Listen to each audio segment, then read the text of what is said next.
not 100% certain when it's going live, but we should be getting ready pretty soon. Says we're live streaming now. Yes. Wonderful. Yeah. Great. Yeah, always like to just see it go to our Facebook Live page. And great, we're live. Well, hi, everybody. Welcome back to this new edition of UMKC Political Science Quick Bites, hot off the presses edition. Today, we are very lucky to be featuring a new article called Hard Choices, Soft Targets, Terror Prescription and Strategic Targeting Decisions of the FTO. We are joined today by Dr. Rebecca Best, professor in the Political Science Department here at UMKC, and Dr. Simanti Lahiri, who currently works at Rutgers University in their Office of Civic Engagement. And so, with no further ado, would you, your new paper looks at the FTO and its efficacy. Would you mind, for our audience, giving us just a sense of what the FTO is and how it's used? Sure. I think I'm taking that one. And I do want to just say it's Rutgers University Camden, because I'm pretty sure a variety of people will be very upset about that. Yes. No, it's fine. Apologies. Yes. And it's fine. The FTO list is it stands for Foreign Terror Organization list. And I think, in regular sort of like when people think about like a watch list, a lot of people think about an individual, like, oh, these people can't go on a plane, right? The FTO list is sponsored by the State Department, and it's really focused on actual foreign organizations that are then listed, and there are legal and financial consequences to being put on that list. And so the FTO was created in 1997. After Oklahoma City and also the first attack on the World Trade Center, the first World Trade Center bombing. And it has been in use since then, and it has had some consequences on certain groups. Groups have tried to get off of it, and there are legal mechanisms through which you can get off of it, but it is actually one of, I would say, one of the only policing mechanisms that the US government has on foreign terror organizations, and the use of prescription or designation, like official designation of a terrorist group, is now used in the EU by other OECD countries, Canada, the UN has a list, India has a list. And so this is a widespread form of counterterrorist tactic that's used by a lot of different people. The legal and financial consequences for the United States are that once you're placed on the list, any financial resources that we can understand that you have, so that's a whole other issue, are frozen. And I think even more importantly, in a lot of ways, any US resident or citizen who is shown to be providing technical or material support to that listed terror organization can then be prosecuted as well. And so there's like these sort of dual mechanisms of delimiting the power of an organization in the foreign realm, but also policing people in the domestic realm. And so whenever somebody asks a question, oh, sorry, I think I just got an email. Whenever somebody asks a question like, will you negotiate with terrorists or not? That's the list that they look at, like, because there's that would be the list, the official list, because otherwise it's not officially a terrorist organization. So gotcha. So this sounds like a very formal, very sort of impactful list with international replications, domestic impacts. So when you were looking at the FTO list and its efficacy, can you tell us what you found when you were analyzing it, and maybe a little bit about how you found it? Yeah, sure. I'll take that one. So the first thing that we did is we compared groups that eventually end up prescribed on the FTO list to those that don't, because there are only, I think right now, around 72 groups that are on the FTO list. So there are a lot of terror organizations that never end up designated on the FTO list. And part of that is just because of the criteria. A very small part of it is just well, not that small, but part of it is the criteria for the FTO list, right? The group has to be foreign to the United States. It needs to use terrorism. and it needs to be a threat to the United States or U.S. interests. So that's part of it, although technically it really just needs to be designated. And so there can be some bending of those rules. But we looked at groups that are recorded, that have recorded activity in the Global Terrorism Database. And for anybody who's interested, that is a website that you can go to online. So if you're interested in seeing those data and some visualizations of them, you can just Google Global Terrorism Database and find that. But we compared the groups that show up in those event data to the groups that, the subset of groups that end up on the FTO. Unsurprisingly, we did find that the groups that end up on the FTO list are deadlier to start with, right? Well, then what we were really interested in though, right, is what is the effect of designating a group on the FTO list, of prescribing a group? So we had to look at not just what those groups do compared to groups that never end up prescribed, but how do their actions after prescription compare to the trajectory we might expect that group to have if it were never prescribed? So we look at that, and what we find is that the effect of prescription is not the same for every group. And how prescription affects a group depends on the interaction of characteristics like the group's ideology, whether it receives state sponsorship, and its age. And some of this has to do with sort of vulnerability of groups. And we know that groups are most vulnerable in their first few years. Most terror groups collapse within the first 10 years. So it's not terribly surprising, right, that if groups are very vulnerable during a certain period, we could expect then that increased policing, increased counterterrorism and repression of that group will be more effective during that period of vulnerability. Similarly, right, state sponsorship is not that surprising. State sponsorship seems to increase the ability of groups to survive prescription. And again, right, if we look at what the FTO list does, it makes it harder for groups to access resources. But if you're getting those resources from the state, that can counteract that effect. So what we see, though, is that even though many of the groups that have been prescribed since the September 11, 2001 attacks have been religious groups, prescription doesn't really seem to work in reducing the violence that those groups produce in terms of number of attacks and in terms of fatalities that are produced by those groups. We don't find any effect of FTO prescription on younger religious terror groups. And prescription of religious terror groups actually seems, if they're older religious terror groups that have been around a while, it actually seems to result in even more violence coming from those groups, which is, sort of counterintuitive when we think about what the FTO list is supposed to do. And we see a similar effect for state sponsorship, where again, no effect on younger groups, no reduction in violence. Older groups may actually perpetrate more attacks once they're prescribed. Fascinating. So if the sort of purpose of the FTO, at least in part, is to try to make these groups less dangerous, what you're finding is in some cases it can have no effect. In some cases it can make things worse. Why do you think that is? Why do you think we have such a mixed success for the FTO? And I apologize, my cat might be like making a very bizarre appearance very soon because that will just make this go viral. So that's yeah. Perfect. Yes. That's great.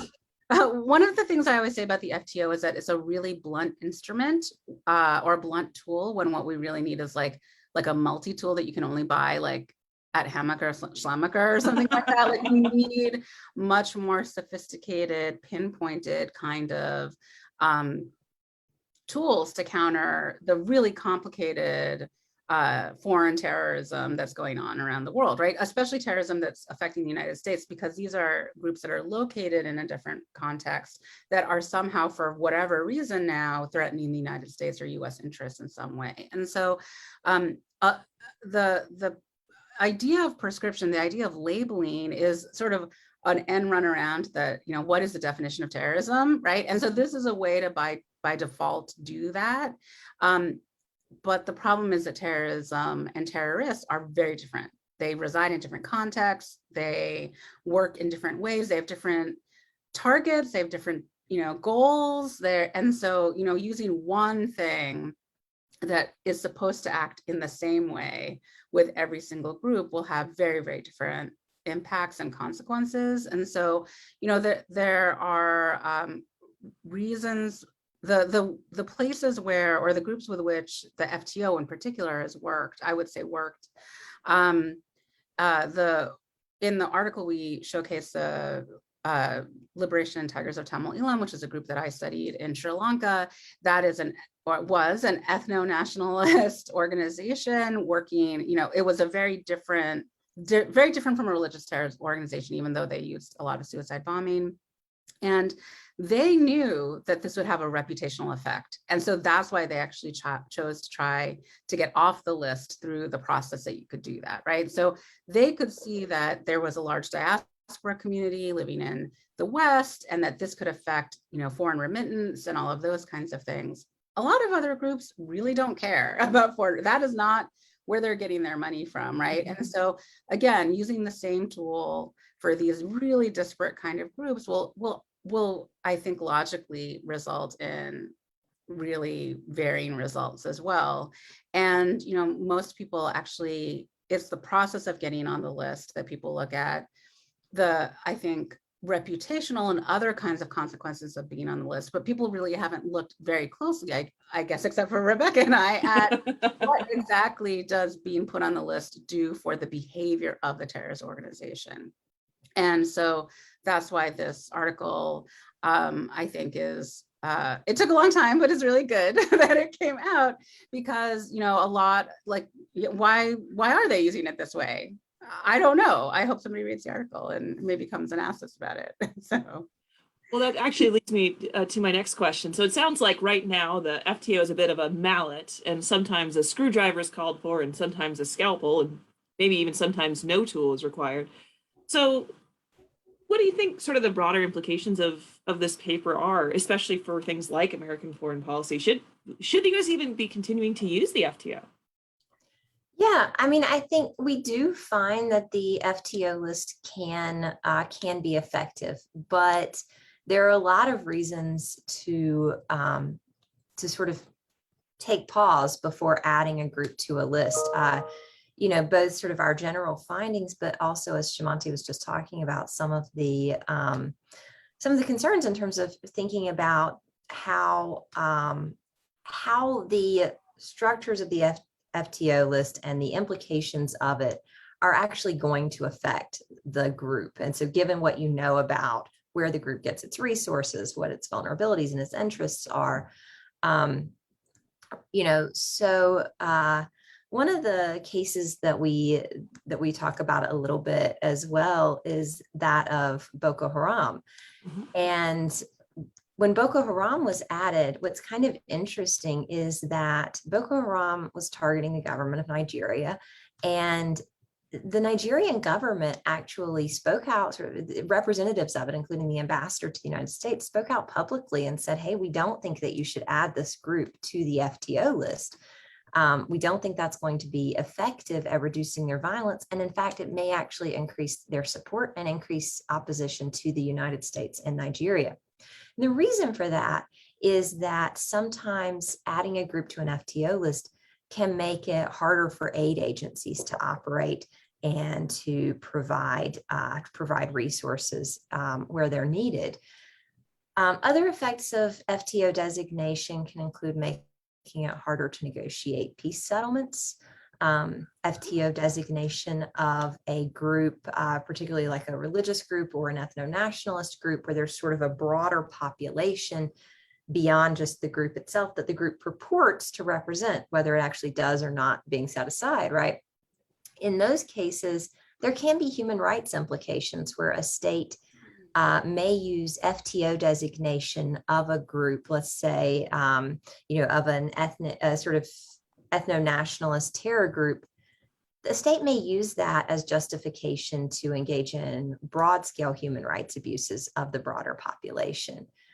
And that's not really good for peace, right? So, so it's not necessarily that the FTO list is inherently bad. It's that we think there probably needs to be a lot of care taken in terms of making sure that the groups that get designated are appropriate to the list, and that there are clear ideas about what exactly this is going to achieve. Since this article came out, we've actually heard from an individual who was on the State Department's Nigeria desk at the time that Boko Haram was designated. And what he indicated was that this decision pretty much was handed down to them from on high. There was a lot of political pressure at that time domestically in the United States to designate Boko Haram. That's not necessarily helpful in doing counterterrorism.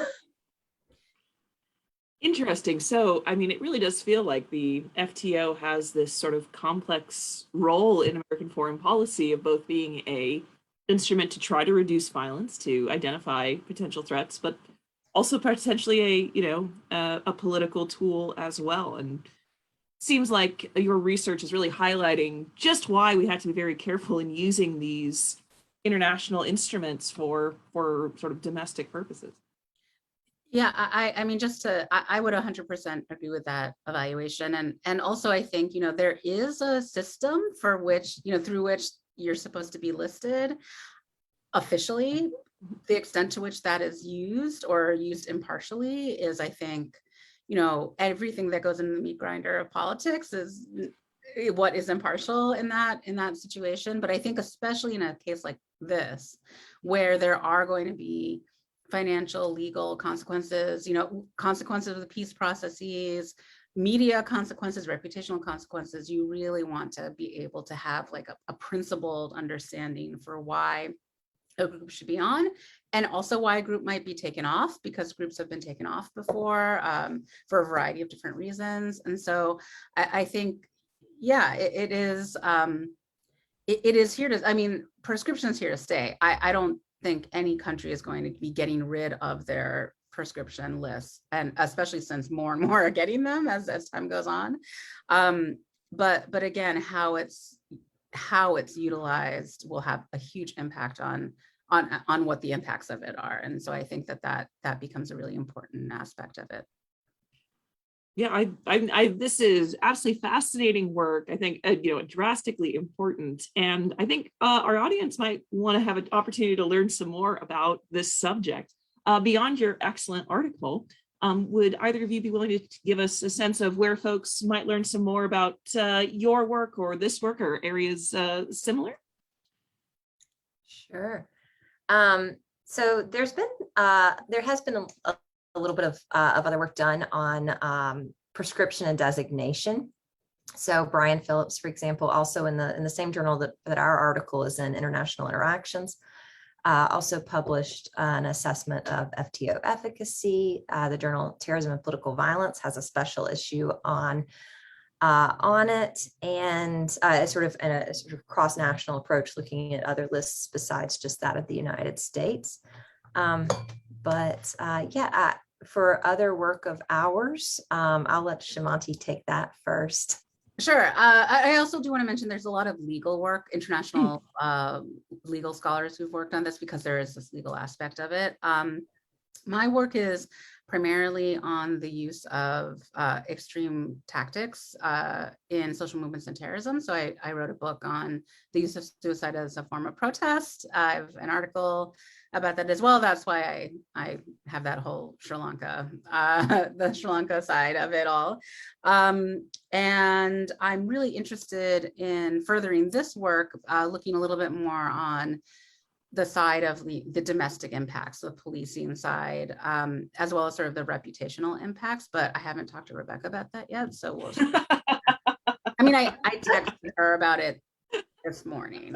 Yeah. So I know I've talked about it before. At one point, it was going to be a 2-article series. I remember. Yeah. Right. We talked about it briefly. Yeah. And I'm really interested in talking about the human rights implications as well, and sort of state protection.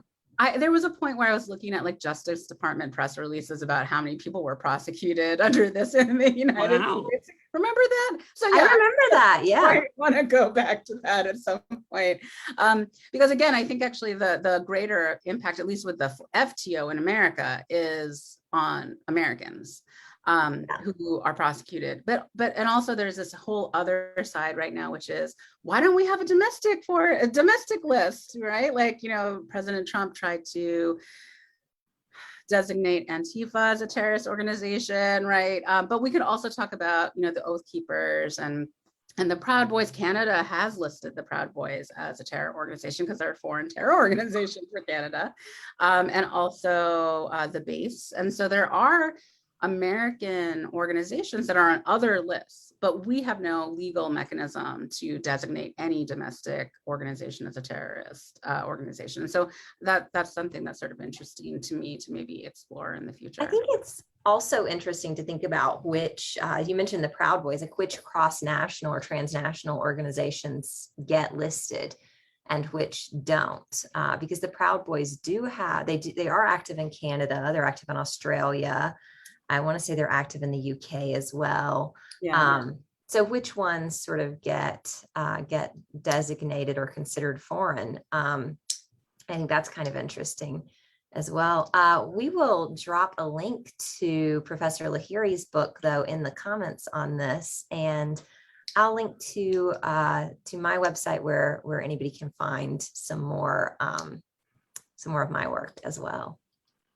Excellent. Great. Well, everyone, thank you so much for joining us. This is some fresh, hot political science. The article, once again, just to give you the name of that is Hard Choices, Soft Targets, Terror Prescription and Strategic Targeting Decisions of the FTO, has just dropped on the International Interactions website. And this is the sort of first release of the new article. So make sure to check it out.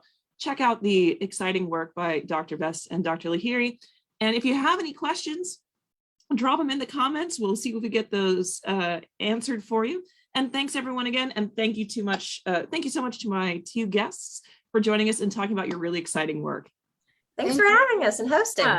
Thanks for comparing us basically to like Kanye West dropping an album. So that was really this is how I've always viewed political science and will continue to do. Fresh, hot political science. That's right. That's the best Hot way. and fresh. All right. Thanks everyone. Thank you. Thanks.